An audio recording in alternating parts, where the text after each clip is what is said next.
One single Korean word, a verb meaning to welcome or to warn. The interpreter chose the second. She whispered it into her boss's ear, her voice steady despite the gunmetal glint beneath the rival faction's suit jackets. Within seconds, the deal collapsed. The boss dove behind the table. Bullets raked the chandelier, and a black woman in a navy dress became the most wanted translator on the peninsula because she saved his life and sparked a war. Her name is Marie Diallo. She is not a spy, she is not a soldier.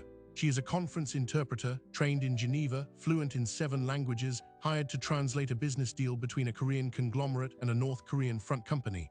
But in that room, silence was the real language. The rival faction wanted the boss dead. Marie knew it because she heard it in the way they said welcome. A slight stress, a held breath, a hand moving toward a jacket. And in that split second, she made a choice that no interpreter is supposed to make. She broke the first rule of diplomatic translation, absolute neutrality. The question is why, and whether she will survive what comes next. To understand why Marie Diallo broke the cardinal rule of interpretation, you have to go back 3 weeks before that room. She arrived in Seoul on a Tuesday, a single suitcase, a diplomatic passport, and an assignment that paid more than she had made in the previous 2 years combined. The contract came through a private agency that specialized in high-risk corporate negotiations. The client was Hansung Group, one of South Korea's largest conglomerates. The meeting was with a delegation from Seonggil Trading, a company officially registered in Macau, but whose real ownership traced back to Pyongyang. Marie knew this because she read the briefing documents 3 times on the flight from Geneva. She had been trained to read between lines.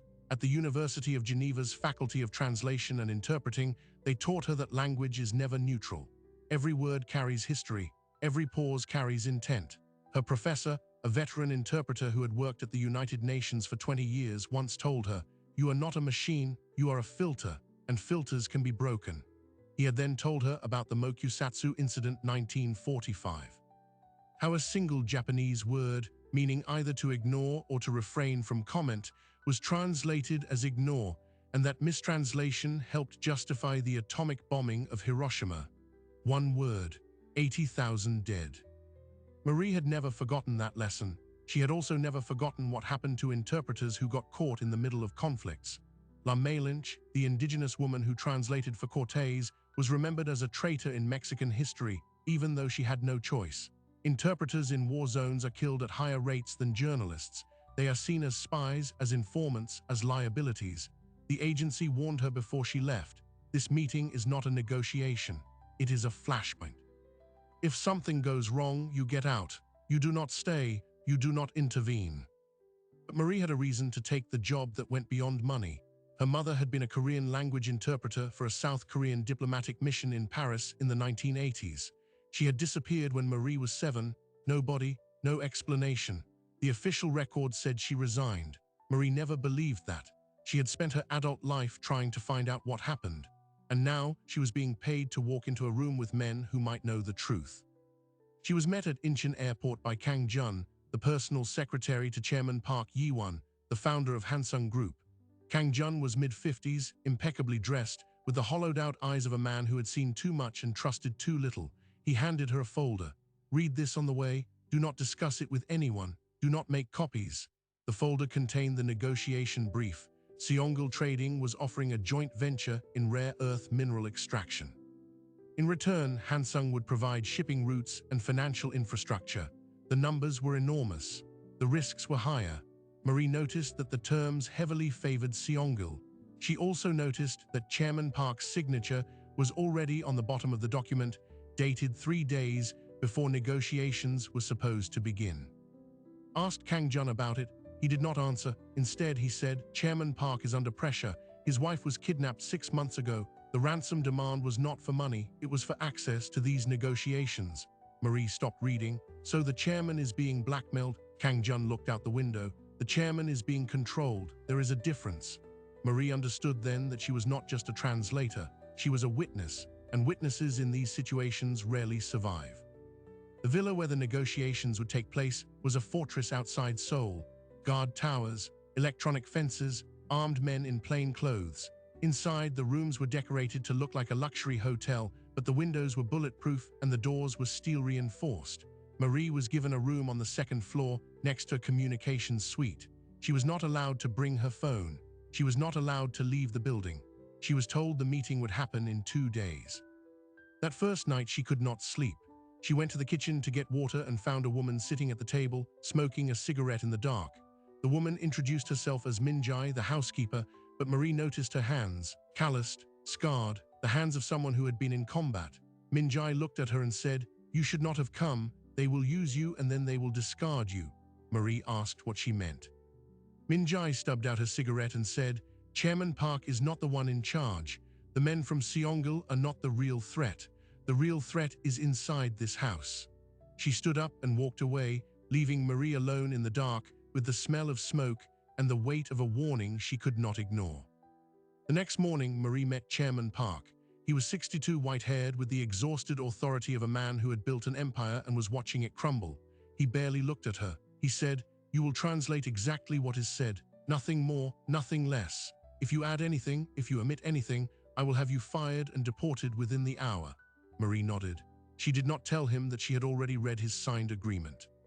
She did not tell him that she knew about his wife. She kept her face neutral, the way she had been trained. But that afternoon, she found something in the briefing room, a document left on a table. It was a seating chart for the negotiation. Beside each name was a note, weapon status. The men from Seongal were all marked with an X, armed. Chairman Park's security team were marked with a circle, unarmed. And next to Marie's name, written in red pen, a single word, disposable. She copied the seating chart onto a napkin and hid it in her shoe. She had less than 24 hours before the meeting. She had to decide what to do. She could walk out, claim illness, disappear. But if she walked out, she would never know what happened to her mother. And if she stayed, she might not survive. She stayed. Morning of the negotiation, Marie put on her navy dress. She checked her earpiece. She walked into the private dining room where the table was set for 12. Chairman Park was already seated. Across from him, the Seongal delegation, 3 men in dark suits, their leader a man named Director Cho, with a face that revealed nothing and hands that never stopped moving. Marie took her seat beside the chairman. She could feel the weight of the men's eyes on her. She could smell the cologne and the tension. Director Cho spoke first. He said a single word in Korean. The word was Hwanyong, welcome. Marie saw his eyes flick to the chairman's chest. She saw his hands slide to his jacket. She saw the slight nod to the man on his left, and she knew Hwanyong could also mean warning, depending on intonation and context. In military terminology, it was a code word used by North Korean intelligence to signal the start of an operation. She had read it in a classified briefing document that the agency had slipped into her folder. The word was not a greeting, it was a trigger. Chairman Park was waiting for the translation. Kang Jun was watching from the corner. The armed men outside the room were already moving. Marie opened her mouth, and she made her choice. She leaned toward the chairman and whispered, "Get down." She did not translate the word as welcome. She translated it as what it really was. And then the shooting started. The first shot hit the chandelier. Crystal exploded across the table. Marie was already moving, grabbing Chairman Park by the collar and pulling him sideways off his chair. He hit the floor hard. Her body covered his. The second shot punched through the back of his seat where his chest had been a second earlier. Director Cho was on his feet, gun drawn, shouting in Korean. The word he used was not negotiation language. It was a military command. Execute. Marie did not translate that either. She did not need to. The men from Seongal were firing into the room, but they were not aiming at the chairman anymore. They were aiming at her. She rolled off Park, grabbed a silver platter from the sideboard, and held it as a shield. A bullet dented the metal, the impact vibrating through her arm. She had never been shot at before. The sound was not like the movies. It was sharper, smaller, and it left a ringing in her ears that made everything feel distant. Then Minjai appeared in the doorway, the housekeeper who had warned her in the dark. She was not holding a mop. She was holding a compact pistol, and she fired 3 times in rapid succession. 2 men dropped. The third dove behind the overturned table. Minjai grabbed Marie by the arm, yanked her toward the service corridor. "Move, now." They ran through the kitchen, past overturned pots and a cook who had dropped to the floor with his hands over his head. Chairman Park followed, breath-ragged, one hand clutching his chest. Minjai led them to a panel behind the walk-in freezer. She pressed a seam in the wall. A door swung open, revealing concrete stairs leading down. This tunnel connects to the parking garage 2 blocks east. You have 3 minutes before they secure the perimeter. Marie looked at Park. He was pale, shaking. He was a man who had not run from anything in 40 years. "Who are you?" Marie asked Minjai. "I told you," Minjai said. "The real threat is inside. Now go or we all die here." They descended into the tunnel. The air was cold and damp. The only light came from Minjai's phone. Behind them, they heard shouts, footsteps, the sound of metal doors being kicked open. Marie counted the seconds. She had been inside the negotiation room for exactly 4 minutes and 17 seconds. In that time, she had gone from a translator to a target, and she still did not know who had set her up. The tunnel ended at a metal door. Minjai pushed it open. They emerged into an underground parking structure, dim and empty. A black sedan was waiting, engine running. A woman in the driver's seat, her face obscured by a baseball cap. Minjai shoved Marie and Park into the back seat and climbed in front. The car accelerated before the doors were fully closed. "Your phone," Minjai said to Marie. "Give it to me." Marie handed it over. Minjai rolled down the window and threw it onto the highway. "They can track everything, your earpiece, your watch, your hotel key card. Assume every piece of technology you touched is compromised." Marie reached into her shoe and pulled out the napkin with the seating chart. She handed it to Minjai. "I found this in the briefing room. It lists weapon statuses. My name was marked disposable." Minjai studied the napkin, her expression unreadable. "This handwriting belongs to Kang Jun, the chairman's secretary, the man who had met her at the airport. He is the one who sold you out. He is also the one who took your mother." Marie's vision narrowed. She had suspected Kang Jun was hiding something. She had not expected him to be the answer to the question that had driven her entire adult life. "Where is she?" Minjai did not answer immediately. She turned the car onto a side road, then into a warehouse district. The buildings were abandoned, windows boarded, graffiti covering the walls. Minjai stopped the car in front of a loading bay and killed the engine. "There is a safe house inside. We have 20 minutes before Kang Jun's people triangulate the vehicle. I will tell you everything I know, then you decide what you want to do." Safe house was a single room with a cot, a table, and a map of the Korean peninsula pinned to the wall. Chairman Park sat on the cot, still breathing heavily. Minjai stood by the door, pistol in hand. Marie stood at the table, staring at the map. "Start talking," she said. Minjai lit a cigarette. "I was a translator for the North Korean delegation to the United Nations in Geneva, 1991. Your mother was my counterpart for the South Korean mission. We met at a conference. We became friends. We shared information.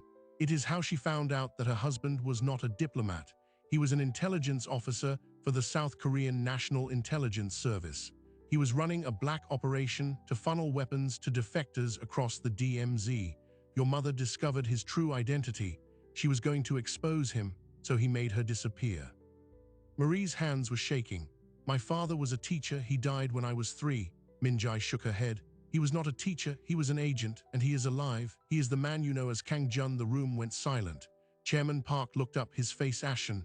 Marie felt the floor tilt beneath her. Kang Jun was her father, the man who had handed her the briefing folder, the man who had written disposable next to her name. He had not just taken her mother. He had erased his own identity. He had watched her grow up from a distance, and then he had hired her to walk into a kill box. "Why?" Marie's voice was barely a whisper. "Because your mother found evidence of a larger operation, a network of South Korean officials selling access to the Hermit Kingdom.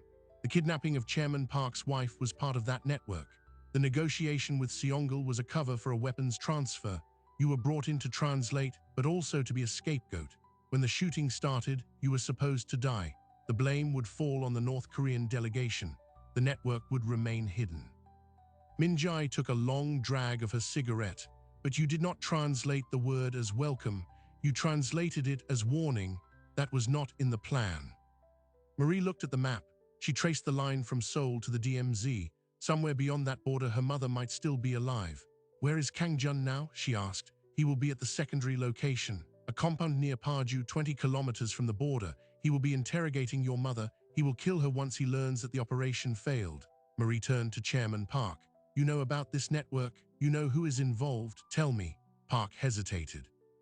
If I tell you my wife dies, your wife is already dead if you stay silent. The men who took her are the same men who tried to kill us. Your only way out is to burn the network down. Park closed his eyes, then he nodded. There are 3 names, a general in the South Korean army, a director at the Blue House, and a banker in Hong Kong. They are the ones who control the weapons routes. They are the ones who took your mother. He gave her the names. Marie memorized them. Then she turned to Min-jae. I need a phone, a clean one. I need to make a call. Who are you calling? The only person who can stop a general, the press. Min-jae raised an eyebrow. You want to go public? That will get you killed within hours. It will get me killed if I do nothing. But if I send the evidence to a journalist I trust, the story becomes poison. The network has to scatter. That buys us time to get to Paju. Min-jae stared at her for a long moment. Then she reached into her jacket and pulled out a burner phone. You have 5 minutes, then we move. Marie took the phone. She dialed a number she had memorized years ago, a contact at the Associated Press in Seoul who had covered North Korea for a decade. The line rang, a voice answered. This is Marie Diallo. I have a story, you need to record this. She spoke for 4 minutes and 30 seconds. She told them about the kidnapping, the negotiation, the shooting, the network. She gave them the 3 names. She did not mention her mother. She did not mention Kang Jun. She hung up.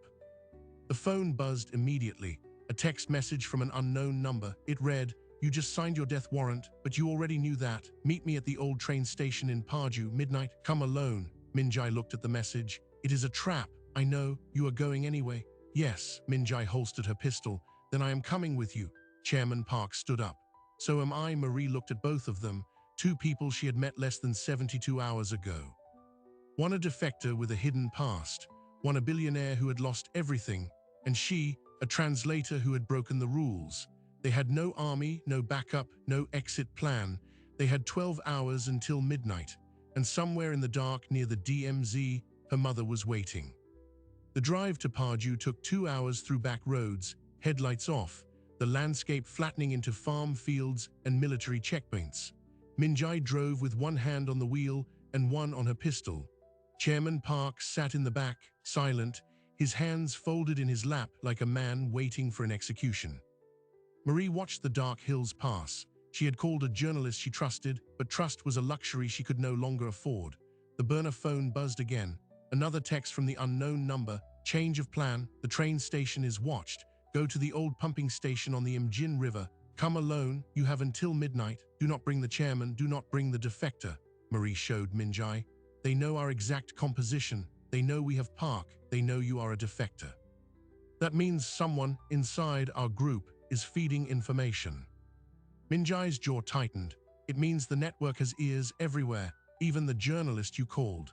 Marie felt cold. She had thought the call to the Associated Press was a lifeline, but if the network had infiltrated the media, then the story would never run. The 3 names she had given would never see print. And the only person who knew she had made that call was sitting in the front seat. She looked at Chairman Park. His eyes were closed, but his breathing was too steady. A man who had just survived an assassination attempt should not be breathing like he was meditating. What are you not telling me? Marie said. Park opened his eyes. There is a 4th name, the one who controls the entire operation. I did not give it to you because if I did, I would be killed within an hour. But we are past that now. The 4th name. It is General H. Wang. The Deputy Chief of the Joint Chiefs of Staff. He is the one who ordered the kidnapping of my wife. He is the one who controls the weapons routes. And he is the one who trained Kang Jun. Marie's stomach turned. Trained him for what? Kang Jun is not just an intelligence officer. He is a deep cover asset. He was placed inside the South Korean government 25 years ago by Pyongyang. He is a double agent. He has been working for the North the entire time. The car went silent. Min-jae slammed the brakes. The sedan skidded to a stop on the shoulder. She turned to face Park. You knew that Kang Jun was a North Korean mole and you brought him into your inner circle. I did not know until 6 months ago. By then my wife was already gone. He had leverage. If I exposed him, he would have her killed. If I cooperated, he promised to release her after the weapons deal was completed. And you believed him? I had no choice. Marie's voice was quiet. There is always a choice. You chose to let him use me as bait. Park did not answer. Min-jae restarted the car. They drove in silence for 10 minutes. Then Marie said, change of route. We are not going to the pumping station. We are going to the DMZ. Minjai's eyes widened. That is suicide. The border is the most heavily fortified place on Earth. Kang Jun is there, my mother is there, and if General H. Wang is behind this, then the entire chain of command is compromised. The only place we can move freely is where no one expects us to go. And where is that? Inside the joint security area, the one place where North and South meet, where interpreters are always present, where I can walk in with a credential and no one will question me. Park shook his head. You do not have a credential. Your diplomatic passport is burned. Your name is already on every watch list. Marie reached into her jacket and pulled out a second ID, a dark blue card with a gold emblem, the seal of the International Committee of the Red Cross. I have been a registered ICRC interpreter for 5 years. This pass is not connected to my diplomatic work. It is a humanitarian credential. It gets me into any zone of conflict. Minjai looked at the card. How long have you been planning this? Since I was 7 years old, since my mother disappeared, I have been training for this moment my entire life. I just did not know it until now. She directed Minjai toward the western corridor. The road narrowed. Military vehicles passed in the opposite direction, their headlights sweeping the roadside. At a checkpoint, a soldier waved them over. Minjai handed him a forged pass that had been hidden under the seat. The soldier studied it, then looked at the passengers. Where are you going? Agricultural survey, government contract. He handed back the pass. Proceed, do not stop until you reach the village. They drove another 10 kilometers. The lights of the DMZ security zone appeared ahead, floodlit fences, guard towers, the sound of generators. Marie checked her watch. 11:47, 13 minutes until midnight. She had the Red Cross credential. She had the names of the conspirators. She had a single chance to walk into the most dangerous zone on Earth and find the woman she had not seen in 20 years. But she did not have a weapon. Minjai offered her a compact pistol. Marie took it. She had never fired a gun in her life. She had fired words. She had never fired a gun. They stopped at a checkpoint 200 meters from the JSA entrance. A South Korean lieutenant approached the car. Identification. Marie handed him the Red Cross card. He looked at it, then at her. You are the interpreter from the Hansung incident, the one who started the shooting. Her blood froze. The network had already circulated her photo. That is incorrect. I am a humanitarian worker on a scheduled visit to the joint security area. You can verify my credentials with the ICRC office in Seoul. The lieutenant did not move. I have orders to detain you on site. Whose orders? General H. Wang. Marie felt the weight of the pistol in her jacket. She could draw it now. She would be shot before she cleared the holster, or she could talk. She said, do you know what General H. Wang is doing? He is selling weapons to North Korea through a front company. He kidnapped Chairman Park's wife. He has a mole inside your own intelligence service. If you detain me, you become complicit in a treasonous operation. If you let me pass, you have a chance to stop him. The lieutenant stared at her. Then he said, I have a wife. She is from Paju. Her brother was killed in the Yonpyong shelling. I do not want more war. He stepped back. You have 5 minutes. After that, I will have to report that I saw nothing. Go. Minjai drove through the checkpoint. The JSA compound rose ahead. Blue buildings, a line of white markers, the exact line where two countries had faced each other for 70 years. Marie stepped out of the car. The air was cold, smelled of diesel and wet earth. She walked toward the main building, her Red Cross card visible on her chest. A North Korean soldier stood on the opposite side, his face unreadable. She passed the white line. She walked into the room where interpreters had translated ceasefires and ultimatums for decades. In the center of the room, seated at a table, was Kang Jun beside him, a woman with gray hair and a face that Marie recognized from a photograph she had kept under her pillow as a child. Her mother, alive. Marie's legs almost gave way. Kang Jun stood up. He looked at her with the cold authority of a man who had been waiting for this reunion for 20 years. You changed the plan, he said, but you came anyway. I knew you would. You are too much like her. He gestured to the woman. Say hello to your mother. She has been waiting to see you. She has been my guest for 2 decades, and she will remain my guest until the weapons deal is completed. You have a choice. You can walk back across the line and let this end, or you can sit down and translate what I am about to say to the general. Your mother's life depends on your next word. Marie looked at her mother. The woman's eyes were wet, but she did not speak. She nodded. Once. Marie pulled out the chair across from Kang Jun. She sat down. She placed the pistol on the table, safety on, within reach. I will translate one sentence, and then I am taking my mother out of this room. Kang Jun smiled. We will see. The door opened. General H. Wang walked in. The highest-ranking officer in the South Korean military, a man who had sworn to defend the Republic, now standing inside the DMZ with a North Korean mole and a translator who had broken every rule. Marie took a breath. She had one shot to get this right, one word that could save her mother or doom them all. She remembered the lesson from Geneva, mokusatsu, one word that changed history. This time, the word would be hers. General H. Wang sat down across from Kang Jun. He did not look at Marie. He looked at the pistol on the table, then at her mother. This is a family meeting. I had hoped it would not come to this. His voice was calm, the voice of a man who had given orders that ended thousands of lives. Marie's mother said nothing. Her eyes were fixed on her daughter. Kang Jun spoke first, in Korean. The weapons shipment leaves tomorrow at dawn. The route goes through Incheon, disguised as humanitarian aid. The ICRC credential you used to get here is the same cover we will use for the containers. Your mother's cooperation has been essential in forging the documentation. He looked at Marie. You can be useful to us. You can translate the final agreement between General H. Wang and the North Korean delegation. If you do, your mother walks free. If you refuse, she does not leave this room. Marie looked at her mother, the woman who had been taken when she was 7, the woman who had spent 20 years in captivity, forced to use her language skills to help the people who had destroyed her family. Marie said, I will translate, but I have conditions. First, my mother leaves this room now.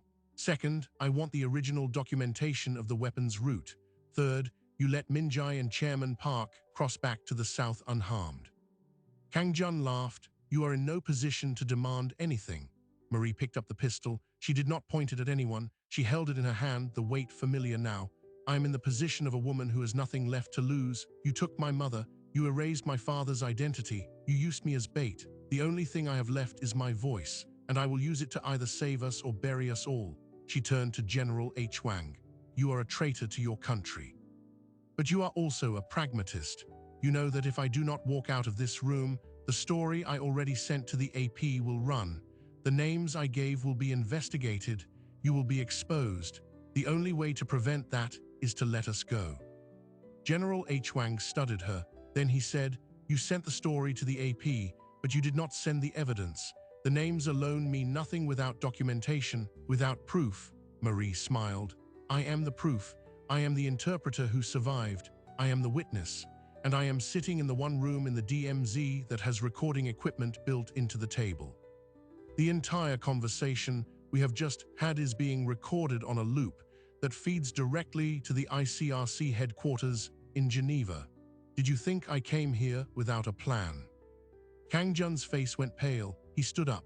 General H. Wang remained seated, his expression unchanged. Marie continued, the ICRC has strict protocols. All humanitarian interpreters working in conflict zones are required to wear body cameras that activate in the presence of armed personnel. My camera has been recording since I crossed the line. Every word you have spoken is preserved. Every name, every route. The recording is encrypted and transmitted in real time. By now, it has been downloaded by 3 separate human rights organizations. She stood up, she walked to her mother and took her hand. Her mother's grip was weak, but she stood. Marie turned to Kang Jun, you are my father, but you are also a ghost, and ghosts do not survive exposure to the light. She walked toward the door. General H. Wang said, if you walk out, there will be no safe place for you on the peninsula. I will hunt you. Marie paused. You will not, because within the hour, the Blue House will receive a copy of this recording. Your own government will arrest you, and the North Korean delegation will disavow you to avoid an international incident. You have already lost. She stepped through the door. Minjai was waiting outside, the car running. Chairman Park stood beside her, his face wet. Marie helped her mother into the back seat. She climbed in beside her. Minjai accelerated. They did not look back. The drive to Seoul took 3 hours. Marie held her mother's hand the entire way. Her mother did not speak. She did not need to. The silence between them was older than words. At a safe house near the French embassy, they stopped. Marie's mother finally spoke. You have her voice. Marie asked who? Your grandmother. She was an interpreter during the Korean War. She translated for the peace talks at Panmunjom. She used to say that the most powerful weapon in any room is the word that is not spoken. You learned that well, Marie wept. That evening, the news broke. General Hwang was arrested at his residence. Kang Jun was detained at the DMZ border crossing. The weapons shipment was intercepted at Incheon. The South Korean National Assembly opened an investigation into the network. The AP story ran on the front page, but the reporter had included a detail that Marie had not given them. A single line at the end of the article: the interpreter who exposed the conspiracy is a woman named Marie Diallo. She is alive, she is safe, and she is not done. Marie read the article on a borrowed phone. She did not know who had added that line. She did not need to know. She had one final thing to do. The next morning, she walked into the ICRC office in Seoul. She submitted her resignation as an interpreter. She requested a transfer to a different role, one that did not require her to sit at negotiation tables. The director, a Swiss man who had followed the story, asked her what role she wanted. She said, "I want to train interpreters who work in hostage situations. I want to teach them how to survive, because no one taught me." He approved the request. She started 2 weeks later. Her mother moved into an apartment near the office. They had dinner together every Tuesday. They never spoke about the 20 years. They did not need to. They spoke about the future. Chairman Park's wife was released 3 days after the arrests. She was unharmed. Park personally delivered a bouquet of white roses to Marie's apartment. Marie accepted them. She did not invite him in. Min-jae disappeared. She left no note. Marie assumed she had returned to the work she had been doing before, the work that had no name and no recognition, the work that kept people like Marie alive. Marie kept the pistol. She kept it in a drawer next to her bed. She never fired it. She kept it as a reminder that words are not always enough. 6 months later, she received a letter with no return address. Inside was a single photograph. A young woman, maybe 25, standing at a podium at the United Nations in Geneva. She was wearing an interpreter's headset. Her face was focused, calm, ready. The photograph was dated 1991. On the back, in handwriting Marie recognized as her mother's, was a single sentence: "You were always meant to find me." Marie framed the photograph. She hung it above her desk, and she continued to teach. Every class, she told her students the same thing: "You will sit in rooms where one word can save a life or end one. You will be asked to be neutral. But neutrality is a fiction. The only real choice you have is whose side you are on. Choose wisely." She never returned to the DMZ. She never had to. The word that had started everything, that single Korean word for welcome, had also ended it. And the woman who chose not to say it had become something rarer than a hero. She had become a translator who understood that silence, when used correctly, speaks volumes. What Marie Diallo did in that room is not something her training prepared her for. No manual teaches you when to break the rules. No ethics course tells you what to do when the word you choose determines who lives and who dies. Interpreters are taught to be invisible, to be neutral, to be the vessel through which meaning passes untouched. But Marie proved something that the profession has always whispered and never said aloud. There is no neutrality when one side holds a gun and the other side is your mother. Her story raises a question that most of us never have to answer. What would you do if the word you spoke could save someone you love or condemn them? Would you stay silent? Would you choose the right translation, knowing it leads to a bullet? Or would you do what Marie did and choose the word that breaks the rules, knowing you will never be able to call yourself neutral again? She does not call herself a hero. She calls herself someone who was in the right room at the right moment and had the courage to act. But the truth is, she was in that room because she had spent her entire life preparing for it, not just learning languages, learning the weight of words, learning that when silence is the only honest answer, the silence itself becomes a statement. The broader implication of what happened at the DMZ is not just about one conspiracy or one family. It is about the thousands of interpreters working in conflict zones right now, in rooms you will never hear about, translating words that will decide the fate of people you will never meet. They are the invisible pillars of diplomacy, and their job is impossible. They are asked to be accurate when accuracy is dangerous, to be impartial when one party is armed. to be invisible when they are the only witness. Marie still teaches. She still keeps the pistol in the drawer. She still has dinner with her mother every Tuesday. She never returned to the DMZ. She never needed to, because the word that started everything is not the word she translated. It is the word she chose not to translate. And that choice echoes beyond one room, one conspiracy, one family. It echoes every time an interpreter sits down at a table and realizes that neutrality is a fiction, and the only real question is whose side you are on. If this story moved you, share it with someone who needs to understand the power of words. And if you believe that some voices deserve to be heard, consider subscribing, because stories like Marie's are rare, but the people who live them are everywhere. They are at tables you will never see, translating words that will shape the world you live in. And sometimes, the most powerful thing they do is choose to speak, or choose not to. The choice is always theirs, and that is the only truth that matters.